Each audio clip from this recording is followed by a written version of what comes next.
Olá, pessoal. Então, vamos agora compartilhar, então, o plano de ensino, ok? Bom, vou mostrar um plano de ensino só, tá? Uma vez que eles são muito semelhantes para as duas turmas, ok? E, então, vamos só falar um pouquinho a respeito, então, de como nós vamos trabalhar essa disciplina agora, nesse semestre, ok? Então, portanto, essa disciplina ela é constituída de 82 horas aulas, tá? Então, nós vamos ter 4 aulas semanais, distribuídas em aulas teóricas e aulas práticas, tá?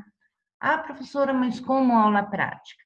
Bom, dentro do possível, vamos gravar algumas aulas práticas para vocês, tá? E em um momento mais propício aí em que a gente possa voltar então ao laboratório, a gente vai retomar essas aulas práticas que ficaram, né, em nível somente de vídeos para vocês. Vamos executá-las, então, literalmente dentro de laboratório, diante de todo o aparato, então, para que nós possamos nos sentir seguros a realizar, então, essas atividades, ok? Bom, as aulas, então, teóricas, vocês vão compartilhar as mesmas aulas, tá?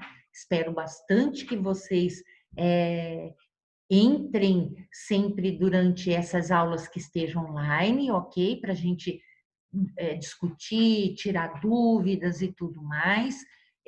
Eu acho que é um assunto bastante interessante, que possa aguçar a curiosidade de vocês, tá? E é isso que eu espero, então, ok? Bom, então, pessoal, só voltando aqui na Constituição, então, aqui do nosso plano de ensino, então a gente vai, como objetivo geral, então, construir essas noções de parasitologia, tá, gente? Então, a gente vai abordar aspectos importantes dessa relação entre parasito e hospedeiro, né?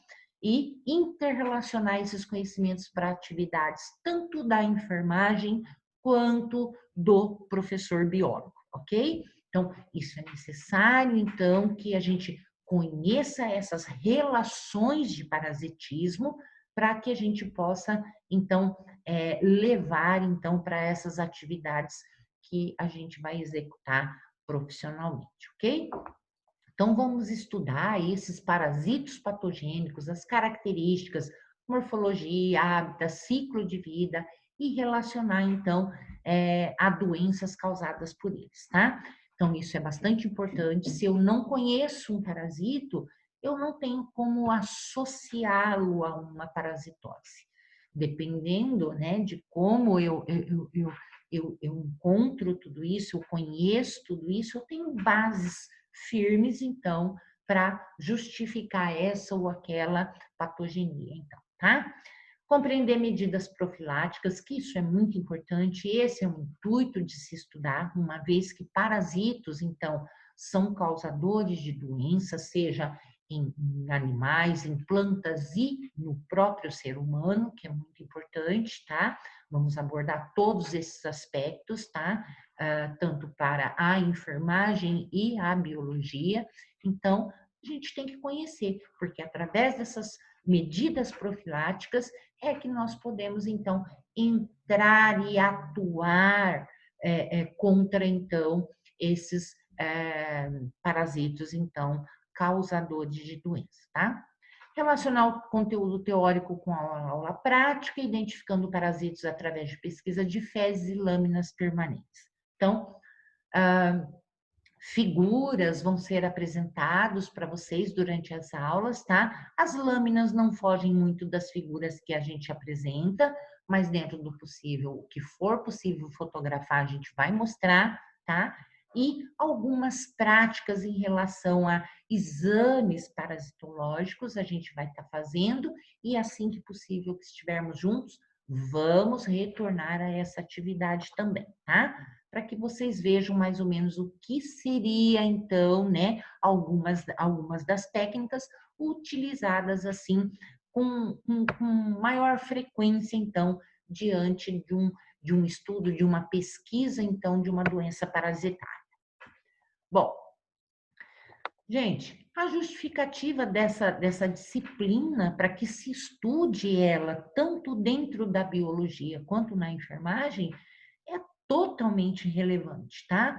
Uma vez que os enfermeiros estão ligados diretamente à saúde, né? Onde esse paciente que está sendo assistido, talvez por alguma doença que não seja uma parasitose, mas que ela pode estar sendo agravada ainda mais devido a uma segunda infecção por um agente parasitário. Porque a gente sabe que todo agente parasitológico, né, a maioria deles pode trazer um déficit na saúde e então debilitando ainda mais esse paciente.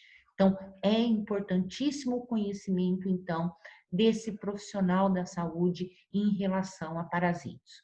Biólogo, então, nem se fala. Tratamos também de saúde, né? Relevamos toda forma de vida, seja ela então humana, animal ou ainda de plantas também. Plantas também são infectadas com parasitos também.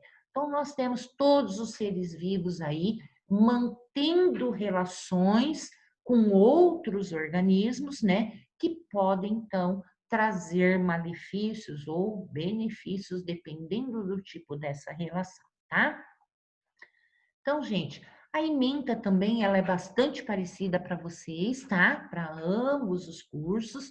Então, a gente vai fazer uma introdução, vai falar sobre essa relação de parasita e hospedeiro, noções de classificação desses grupos de parasitos também, tá?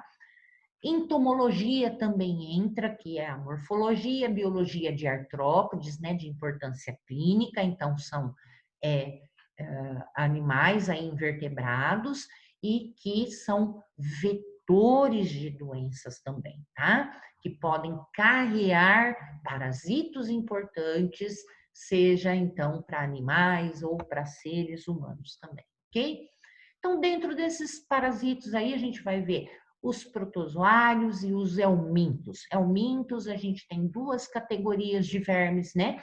Que estão dentro de helmintos e que são importantíssimos parasitos aí, principalmente quando a gente relaciona a seres humanos e animais também, tá? Então, vamos conhecer tudo que faz parte da vida desses micro-organismos aí, desses parasitos, ok? Morfologia, biologia do parasito, a epidemiologia, a patogenia, então, que é causada através dessa infecção, sintomas, diagnóstico dessas doenças parasitárias, tá bom? Então, é isso que compõe, então, a ementa de vocês.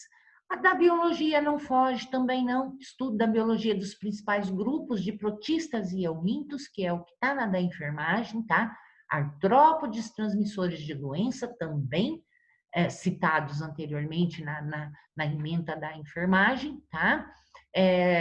Artrópodes transmissores de doenças tanto para homem, considerando esses ciclos biológicos, epidemiologia, patogenia e abordagens, olha, relação hospedeiro, parasita hospedeiro e os mecanismos que decorrem no parasitismo para a compreensão de doenças parasitárias.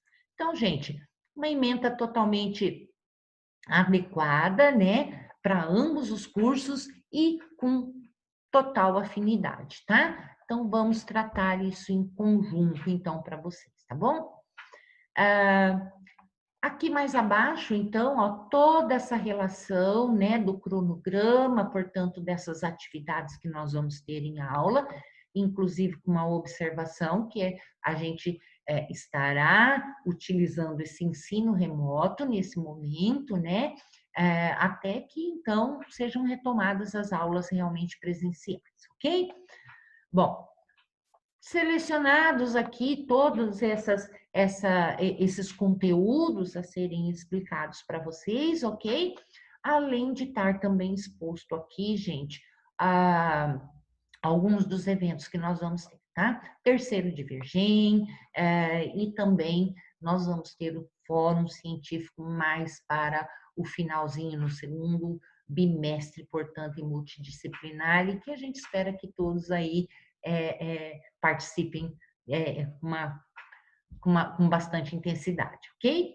Bom, além disso, nós temos a tabela aqui resumida de provas, né, com essas datas, portanto, tá? Se eu não me engano, acho que eu coloquei a mesma data de exame para ambos os cursos, mas acredito que não chegaremos nessa etapa, por favor, né? Então, ela está aí, mas eu acredito que vai ser uma disciplina bastante interessante e que vocês vão realmente aproveitar bastante, tá? Datas aqui de formativas e a gente vai tentar obedecer e é isso que eu aguardo, tá? Normalmente essas formativas elas irão junto com atividades e ela vai estar exposta lá, formativa, onde ela terá aquele prazo também de 7 dias para que vocês façam a devolução, tá, gente? Tentem, então, se organizar para entregar, então, essas tarefas e também as formativas dentro do prazo, uma vez que formativa, gente, prestem atenção, a formativa, ela tem nota de 0 a 10, tá? Se e tão somente se tiver extensão, então talvez esse aluno possa, a partir do 7º dia, ele executar, então, a construção dessa prova formativa. Porém, aviso, né, que essa nota já valerá 1 ponto a menos, tá? Então, se ela valia 10 dentro do prazo de entrega de 7 dias, se o aluno ultrapassar essa data, a prova dele, a nota máxima vale 9 somente, tá? Então, eu acho que a organização é necessária, tá? Uma vez que a cada 7 dias, dada uma atividade, a gente vai ver quem fez para fazer a chamada. E nós somos cobrados para fazer essa chamada no diário eletrônico pontualmente, gente. E se a gente tem aluno que não faz e depois é prorroga, gente, dá aquela maior bagunça. A gente volta para o diário, tem que apagar, tem que refazer, porque novamente, então é um problema assim bastante complicado da gente lidar. A gente entende que pode acontecer certos problemas, mas que 7 dias é um tempo também suficiente para que vocês nos avisem que está acontecendo algum problema.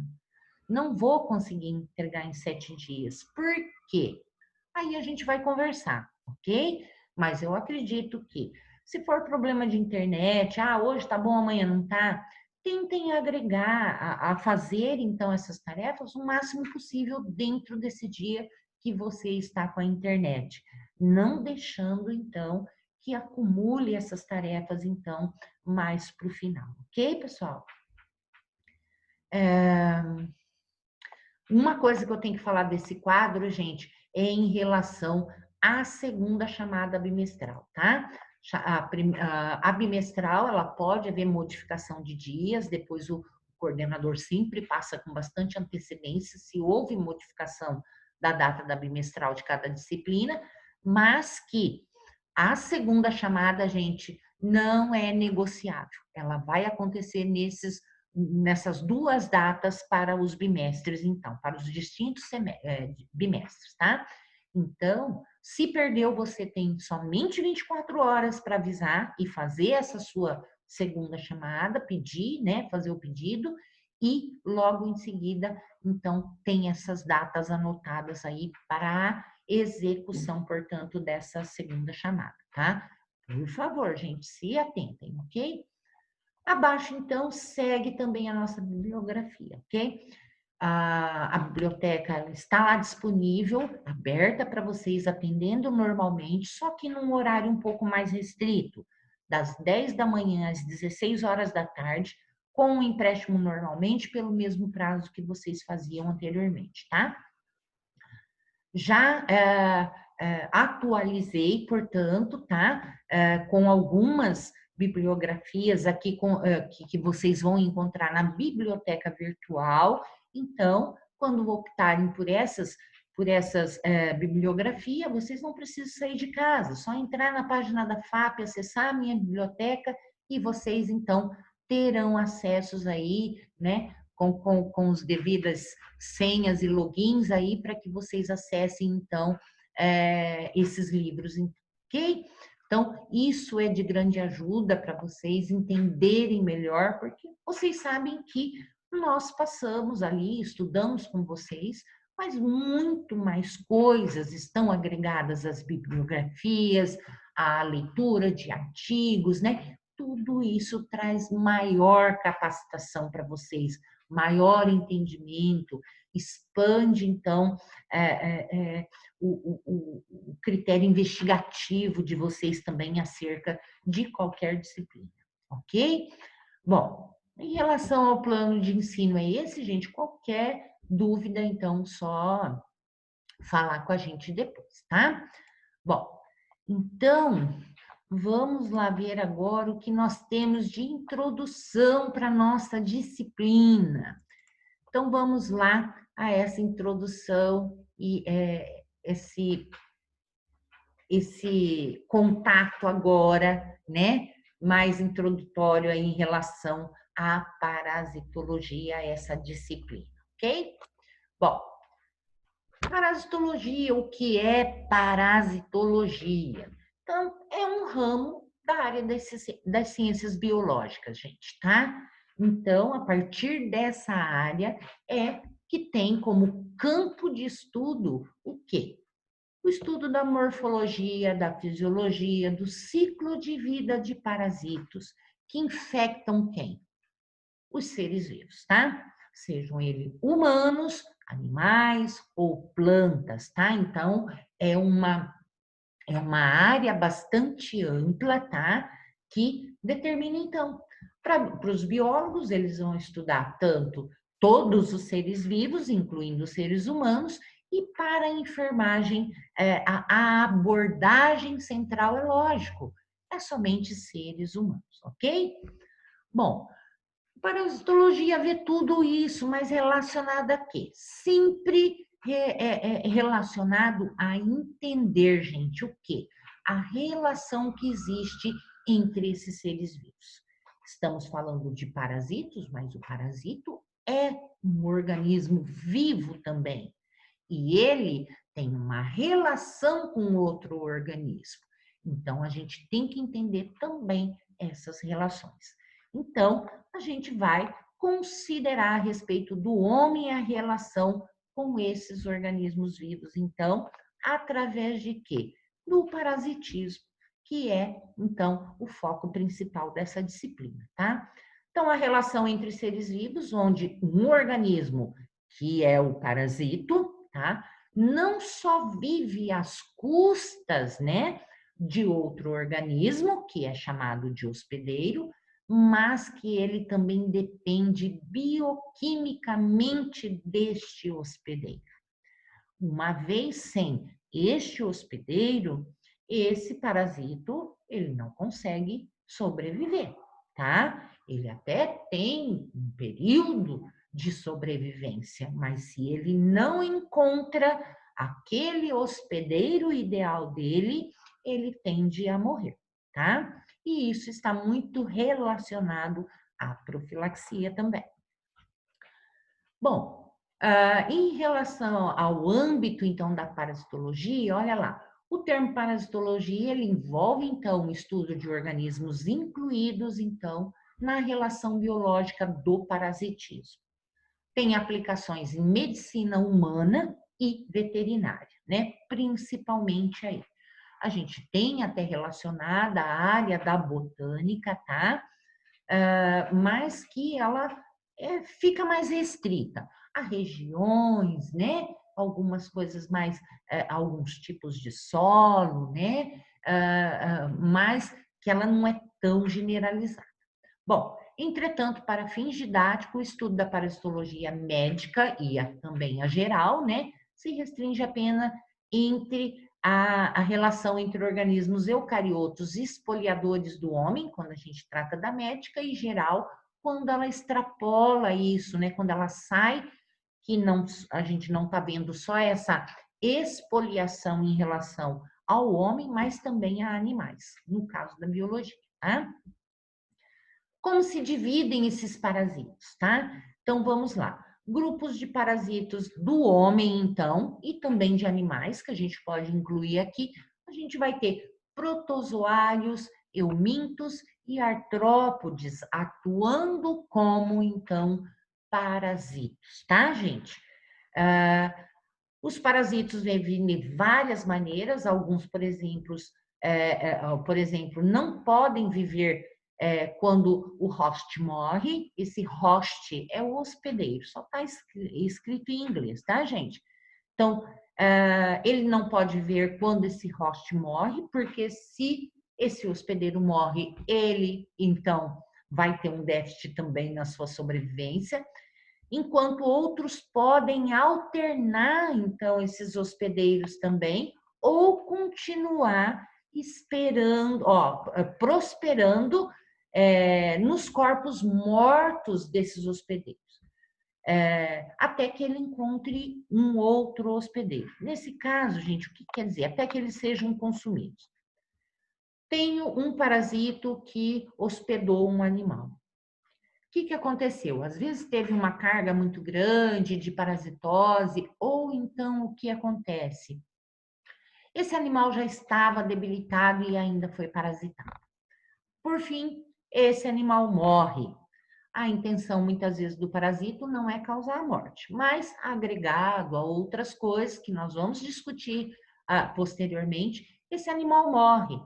Então, alguns desses parasitos morrem junto com o seu hospedeiro, mas outros não, conseguem viver dentro dessa carcaça, dentro desse corpo morto, até que, por exemplo, um predador desse animal que morreu venha e coma, e esse predador também serve como um hospedeiro para esse parasito. Então, ele pode continuar seu ciclo de vida em um outro grupo de animal, tá? Então, olha lá. E esses tipos de hospedeiros? Nós vamos ter vários tipos de hospedeiros, considerados como definitivos e intermediários. Se eu estou falando intermediário, já me remete ao quê? Que é uma coisa que é para um período que não é completo para esse parasito ficar nesse hospedeiro. Então, ele vai utilizar um hospedeiro que é considerado intermediário, onde ele passa um ciclo da sua vida, mas que ele não é o ciclo completo. E aí, o que acontece? Ele vai precisar de um hospedeiro definitivo. Normalmente, esse hospedeiro definitivo, esse parasito, vai ter que chegar a esse hospedeiro definitivo para completar o seu ciclo de vida. Ou, normalmente, esse parasito precisa chegar em um hospedeiro definitivo para que ele chegue à maturidade e também para que ele possa se reproduzir. Então, nós temos os dois tipos de hospedeiros, então. Então, olha lá. Caso o parasitismo exija mais do que um, porque eu posso ter um único hospedeiro, onde esse parasita ele passa todo o ciclo de vida nesse hospedeiro. Mas eu tenho alguns parasitos que vão precisar dos dois, tá? Então, olha lá. Caso o parasitismo exige mais de um hospedeiro, entende-se que o hospedeiro definitivo é aquele onde se desenvolvem as formas sexuadas do parasito, né? Então, onde elas vão estar vão se tornar adultas e vão se reproduzir, tá? Aqui, olha, quais os tipos que a gente tem de hospedeiro? A gente pode ter hospedeiros que são animais vertebrados, como o homem e outros animais, né?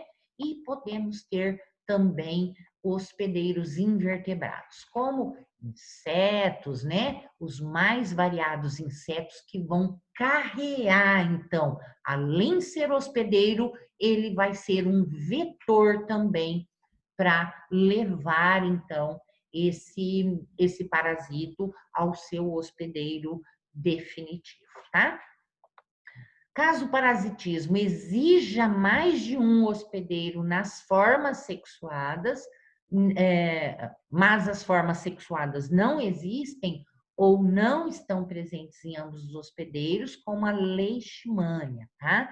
Então, olha lá, tanto em uma forma como em outra, a leishmania, por exemplo, aqui, gente, o que a gente quer dizer é que ele exige, né, mais, ó, caso o parasitismo exija mais do que um hospedeiro, que seja dois, então, e no caso da leishmania precisa, porque é um invertebrado e um vertebrado depois, mas as formas sexuadas não existem porque elas se reproduzem assexuadamente, tá?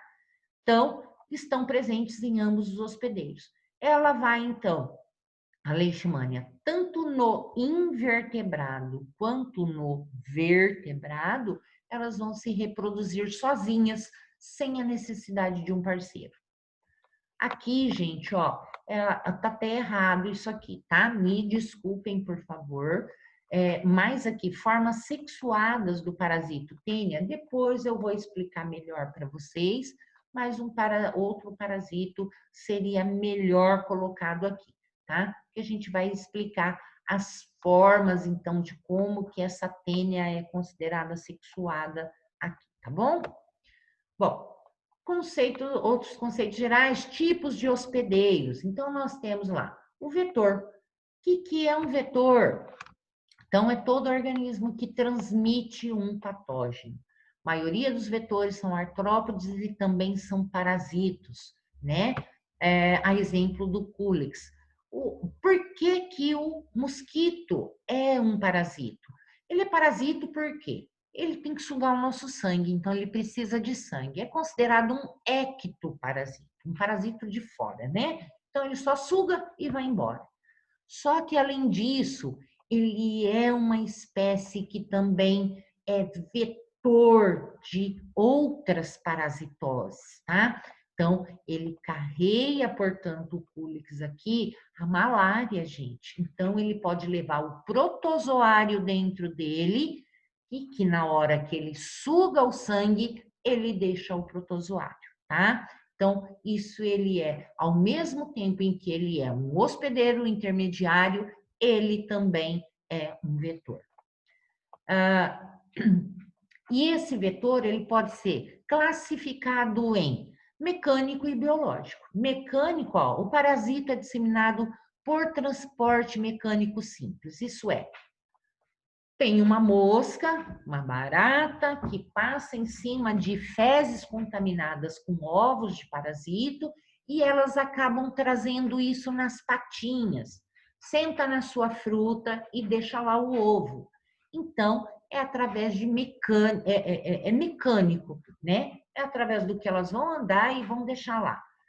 O biológico, o parasito necessita realizar parte do ciclo no vetor, tá? Então, o que quer dizer? Quando o vetor é biológico, é esse caso aqui, em que ele entra dentro do vetor, passa um ciclo de vida e aí ele é carreado para o hospedeiro definitivo.